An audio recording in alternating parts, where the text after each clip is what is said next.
They told me for years there was no money in podcasting. Well, they were all wrong.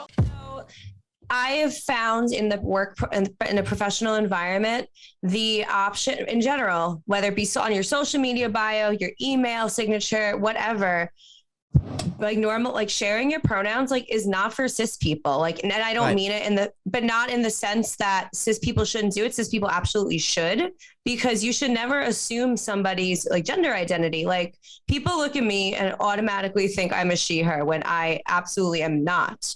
So by sharing your pronouns, it makes it you or she is, or whoever is making it a safe space for people who might not necessarily feel comfortable sharing their pronouns to share their pronouns.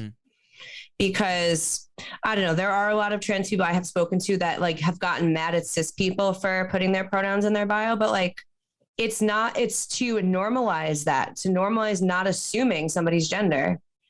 Because your mom, like, I've never met your mom, but like, obviously, like you said yourself, your mom is like in her early 60s. So I'm assuming she looks very cis lady like.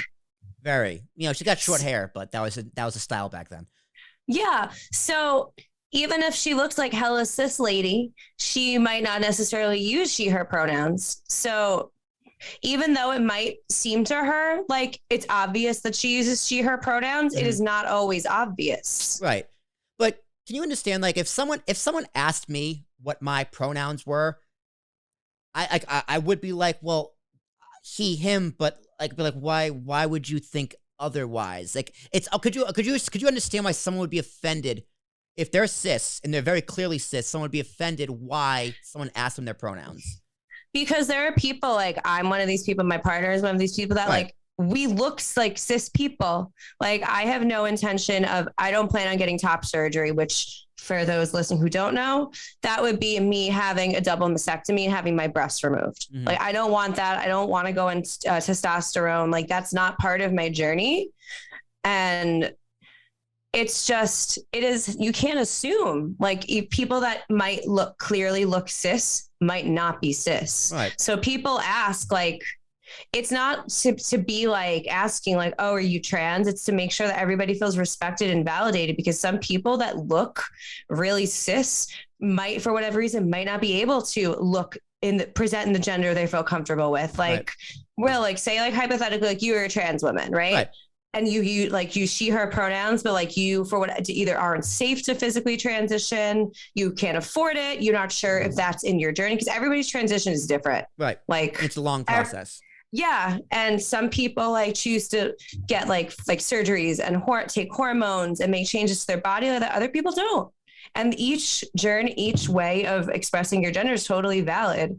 So by asking somebody who might, to the untrained eye, look really cis, might not be. Right. That makes sense. So it does make sense, but we have a society, right, that's been around forever, that the trans people are not new. Gender identity is not new. Identifying as non-binary is not new. And the idea of a gender as a fluid system is not new. But the pronouns and using them and asking them are new. That is a new thing. And I think in the next 5 to 10 years, it will definitely be normalized. I think over time, it'll be more and more normalized for sure. But could you understand why, like, for example, if you are a trans woman or a man, etc., isn't the burden, for lack of a better word, on you to let someone know what your pronouns are because of a system that's been in place forever, this being so new? It depends on the person. Some people don't feel comfortable or safe sharing their pronouns. So like if I walked up, say I went to a mad Republican, mad cis, mad straight, conservative, trans hating event. Yeah. You wouldn't say, hey, I'm Kae, my pronouns are they, them. Yeah. Yeah. You generally feel unsafe, of course. Yes. So by having it in like, say, professional spaces, like in Zoom meetings or even on podcasts, like, which is, I have not done my due diligence on this. And like, I like the idea of introducing pronouns and stuff at the beginning of podcasts. I forgot to do it today. So that's why I did it in the middle of the fucking show.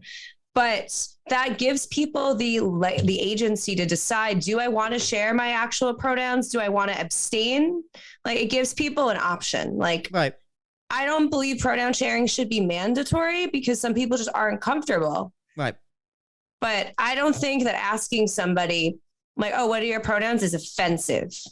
Like a lot of cis people that might feel that way, that definitely like scream some internalized transphobia a little bit because of people being afraid that they're being perceived as a trans person. There's a whole lot of ugliness and internalized transphobia in our society that we got to like work on. I see the gears spinning. No, they are spinning. No, because that's why I love talking to you, Kae, because that's something I never thought of. The idea of like, you're assuming, say that point again. Hang on. Meg, you're just spinning. Say that point again you just made one more time about which point? About I made a lot of them. Internalized about us, like I'm offended someone asked me my pronouns because it's assuming that you think I'm trans. Yes. Yeah. A lot of cis people will be like, why the fuck would you ask me my pronouns? I'm clearly a woman. Right. Well, not everybody that might look what society expects women to look like might not feel that way. I look like a punk rock lesbian most of the time. It's interesting. What it makes me think of, like, you think of like decades ago, right? Or even like when I was a kid, if someone perceived me as gay, or if someone perceived someone as gay, they'd have the same reaction. Yes. Whereas nowadays, if someone thinks I'm gay, it's like, oh, that's adorable, right? Or like, I thought one of my best friends was gay for a long time, and he's not. He just loves Lululemon, right? I'm totally on my shoe. Right? But like people think he's gay all the time, but he's not offended by it. He just kind of laughs off, thinks it's hilarious. On the inside, he might be like a little whatever, but like it's very similar. I do see a lot of patterns with that between the trans community and the gay community when it comes to how cis people like react to them in certain ways. Mm-hmm. You know what I'm trying to say? Yeah, I do. I recognize that there has been, especially in the last like decade or so, being gay specifically has become more normalized. Like pride is fucking commercial as fuck now. Yeah. Which I don't know. There's a whole bunch of discourse about. Did I ever speak to you about rainbow capitalism? No, please. Actually, maybe, but please. I want to hear it from the horse's mouth because I know exactly where you're going with this. I want you to go first, and I'll go on my rant. To make after. sure you're not being offensive. Okay.